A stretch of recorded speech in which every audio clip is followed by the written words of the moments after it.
So I just made this diagram and I want to talk about it for a sec.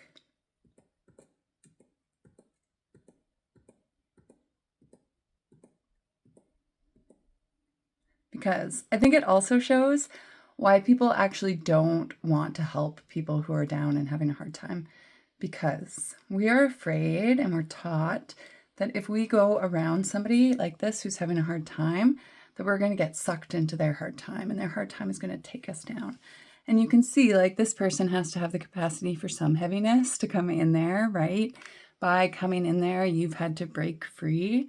Like I've had this experience where I've tried to open up about a hard time and like it's too hard for the person that I'm trying to talk to. And so they just shut it out, right? Because they actually can't hold a little bit of this to get in and be around me, right? And I get one of the biggest things I hear in the wellness industry, other than regulate your nervous system, is that people are tired of trying to help each other because other people don't take my advice, right? But actually, advice, we're going to go to on one of the earlier slides, is, in my opinion, not what is needed.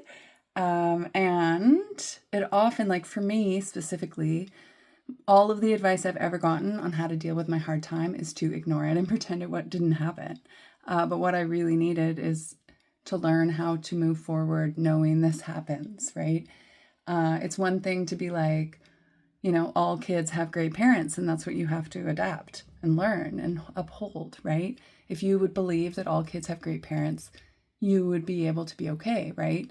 But like if a child is being abused, it's really hard for them to believe that. And so when we only give advice that is gaslighting yourself, people get stuck further in and they might pull you in because you're holding them down, right? And that's a whole thing. But to the other idea about therapy. For me, when I go to a therapist, it feels like I'm down like this and I'm going to a stranger who doesn't care about me at all, who is I feel really looked down on because I'm not healing myself, right? I haven't healed myself. But the problem I have is that I don't have anybody around who cares for me, right? And so like it's one thing for me to go to a therapist and have them tell me like all these things they think I need to work on, which is this, right? But then you go away being like, I'm so broken and all I have to do is work and all I get to do is work. That's the feeling. And like I go out of my way to go to your office and you shame me and you make me feel anxious or you ignore me, right? Like the dynamic of somebody that you pay to like specifically not care about you but somehow like manage part of your life, it really, I don't think it helps.